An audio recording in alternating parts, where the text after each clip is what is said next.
Om Swastiastu. Assalamualaikum warahmatullahi wabarakatuh. Salam nama budaya, salam sejahtera bagi kita semua. Salam harmoni.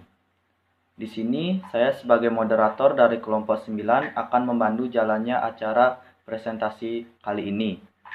Izinkan saya memperkenalkan diri. Perkenalkan, nama saya Kadododi Mardiana dengan NIM 20170411137 dan rekan saya bernama Kadek Ayudani Supriyanti dengan NIM 20170411003 dan Nimade Cherry Pramudia Putri dengan NIM 20170411223. Baik, pada presentasi kali ini kelompok kami membahas materi yaitu yang pertama pengertian laporan singkat, yang kedua penulisan laporan singkat, yang ketiga pengertian laporan formal, dan yang terakhir penulisan laporan formal. Pada materi pertama akan dijelaskan oleh Cherry. Untuk Cherry dipersilahkan. Baik, di sini saya akan melanjutkan presentasi. Laporan singkat. Laporan singkat merupakan laporan yang mencakup materi pendukung yang relatif sedikit. Bagi pencapaian komunikasi yang efektif, laporan singkat itu sendiri dapat berbentuk memo ataupun surat yang terdiri dari 2 atau 1 halaman. Penulisan laporan singkat. Yang pertama, karakteristik laporan singkat. Kebanyakan laporan singkat hanya mencakup materi pendukung yang relatif sedikit. Bagi pencapaian komunikasi yang efektif, laporan singkat mencakup beberapa elemen penting dalam suatu laporan formal, antara lain yang pertama, gaya pribadi yang menggunakan gaya penulisan orang pertama atau kedua, yang kedua grafik untuk lebih menekankan tulisan, yang ketiga judul dan sub-sub dalam tubuh laporan, yang keempat format memo atau surat. Laporan bisnis yang baik. Yang pertama, akurat. Hal pertama yang perlu diperhatikan oleh seorang penulis laporan bisnis adalah bagaimana mengatakan suatu kebenaran. Beberapa hal berikut ini dapat membantu mengatasi kemungkinan terjadi. Yang pertama, menjelaskan fakta atau peristiwa yang terjadi secara konkret nyata.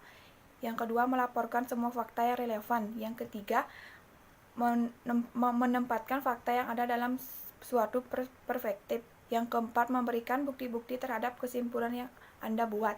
Yang kelima, sajikan bukti yang valid dan mendukung kesimpulan Anda. Yang kedua, keputusan yang baik laporan. Bisnis yang dibuat tidak hanya digunakan pihak intern saja, tetapi juga pihak 4 intern organisasi. Pembaca akan merasa senang membaca suatu laporan yang mencakup 5 hal berikut. Yang pertama, adanya ide pokok pada pemulaan suatu laporan. Yang kedua, melihat fakta-fakta yang tersedia. Yang ketiga, menerima uraian atau cerita secara menyeluruh. Yang keempat, menggunakan bahasa yang mudah dimengerti. Yang kelima, mempelajari sesuatu yang dapat membuat pekerjaan atau tugas-tugas mereka menjadi lebih mudah. Yang ketiga, format, gaya, dan organisasi yang responsif. Sebelum menulis, Anda harus memutuskan apakah akan menggunakan format surat, memo, atau menggunakan gaya format atau informal. Dalam hal ini, ajukan diri Anda sendiri pernyataan berikut. Yang pertama, siapa yang berinisiatif untuk membuat laporan? Yang kedua, apakah subjek yang akan dimasukkan ke dalam laporan? Yang ketiga, kapan suatu laporan dibuat? Yang keempat, kemana laporan akan dikirim? Yang kelima, mengapa suatu laporan dibuat? Yang keenam, bagaimana sikap pembaca?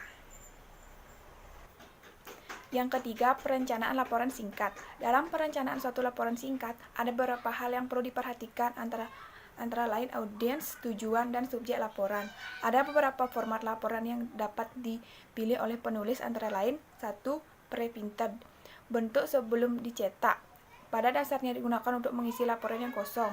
Yang kedua, surat. Format surat dapat digunakan untuk laporan yang jumlah halamannya 5 atau kurang dan ditunjukkan kepada pihak luar organisasi. Yang ketiga, memo. Format yang paling umum untuk laporan singkat yang digunakan untuk kepentingan pihak intern organisasi. Yang keempat, manuskrip laporan yang memiliki beberapa halaman sampai ratusan halaman. Yang keempat, penentuan struktur dasar. Selain memutuskan format dan panjang suatu laporan, ada tiga masalah yang biasanya muncul dalam menentukan struktur dasar. Yang pertama, informasi.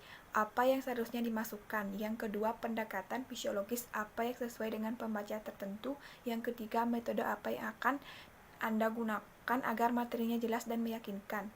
Baik, sekian presentasi dari saya. Terima kasih. Baik, di sini saya akan melanjutkan materi yang dibacakan oleh Cherry, yaitu yang bagian E, pengorganisasian laporan singkat. Yang pertama, pengorganisasian memo dan laporan informasional.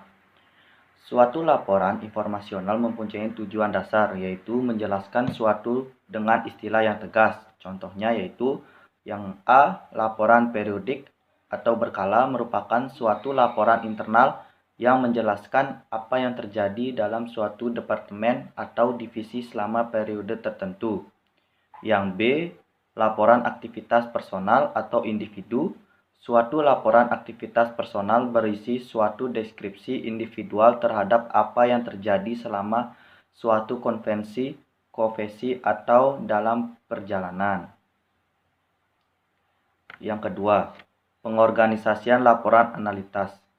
Laporan analitas umumnya ditulis untuk memberikan tanggapan terhadap kemunculan kondisi-kondisi tertentu yang terjadi dalam suatu organisasi. Contoh laporan analitas yaitu yang A, laporan justifikasi merupakan usulan intern yang digunakan untuk melakukan persuasi kepada manajemen puncak untuk menyetujui suatu investasi atau proyek tertentu. Yang B, usulan bisnis baru dan di luar klien. Usulan untuk pihak luar klien dimaksudkan untuk memperoleh produk atau proyek yang diterima oleh bisnis atau pemerintah di luar klien. Yang C, laporan troubleshooting merupakan dokumen yang berorientasi kepada keputusan yang disusun untuk kepentingan manajemen puncak. Laporan formal. Laporan panjang disebut juga dengan laporan formal atau formal report. Laporan formal merupakan laporan yang isi halamannya panjang bisa lebih dari 10 halaman dan mencangkup masalah-masalah yang kompleks.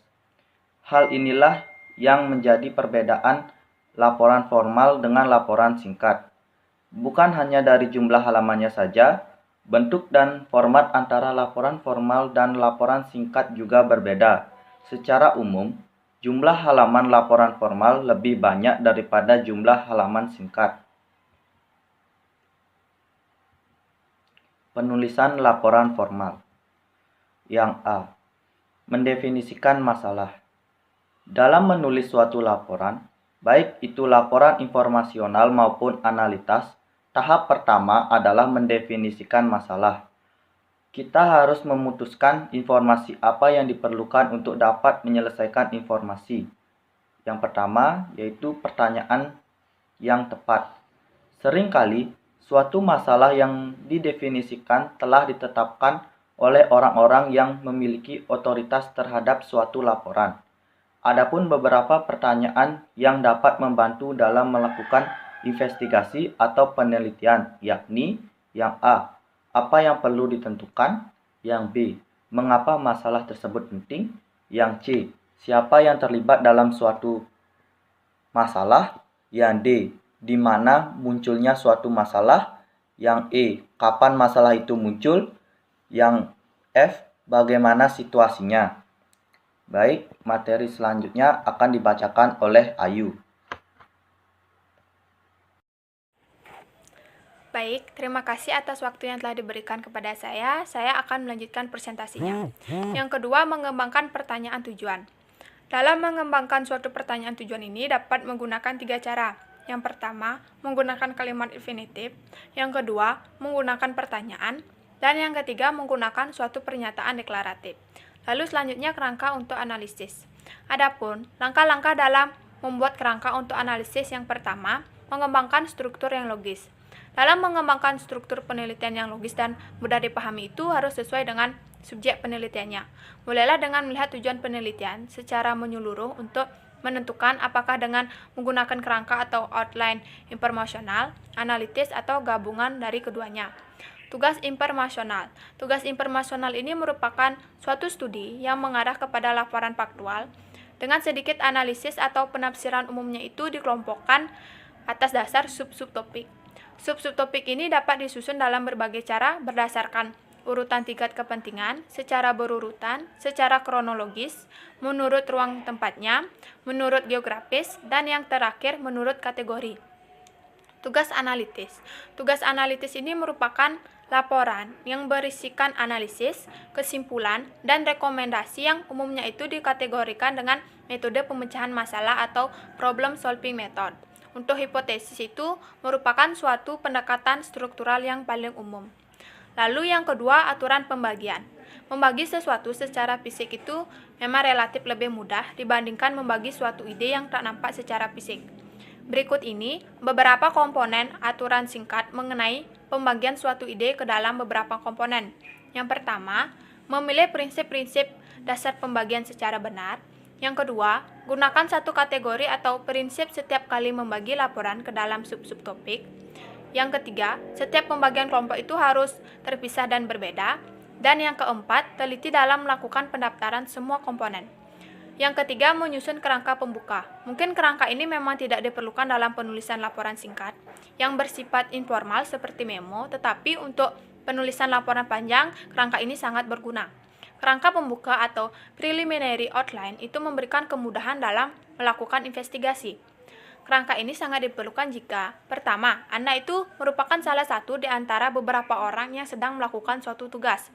Yang kedua, investigasi Anda akan semakin luas dan akan mencakup banyak sumber dan jenis datanya. Dan yang ketiga, Anda tahu dari pengalaman masa lalu bahwa orang yang meminta untuk melakukan studi atau riset akan melakukan revisi terhadap tugas selama kegiatan investigasi Anda. Lalu, selanjutnya menyusun rencana kerja. Setelah mendefinisikan masalah dan membuat kerangka, selanjutnya yang perlu kita lakukan itu melakukan suatu rencana kerja yang didasarkan pada pembuka atau pendahuluan. Suatu rencana kerja formal umumnya itu mencakup beberapa hal. Yang pertama, permasalahan yang dihadapi. Yang kedua, maksud dan skop atau ruang lingkup investigasi. Yang ketiga, pembahasan atas urutan tugas, sumber informasi, observasi atau eksperimen, dan batasan waktu, uang, atau data yang tersedia. Dan yang keempat, telaah atas pekerjaan proyek, jadwal, dan sumber-sumber yang diperlukan. Siapa yang bertanggung jawab, kapan akan dilakukan, dan berapa biaya investigasinya. Lalu selanjutnya melakukan penelitian. Dalam kegiatan ini, bagaimana kita memperoleh informasi yang diperlukan baik melalui sumber primer maupun sumber sekunder. Sumber primer ini merupakan sumber yang akan memberikan informasi atau data yang dikumpulkan dari sumber-sumber asli atau tangan pertama untuk tujuan tertentu.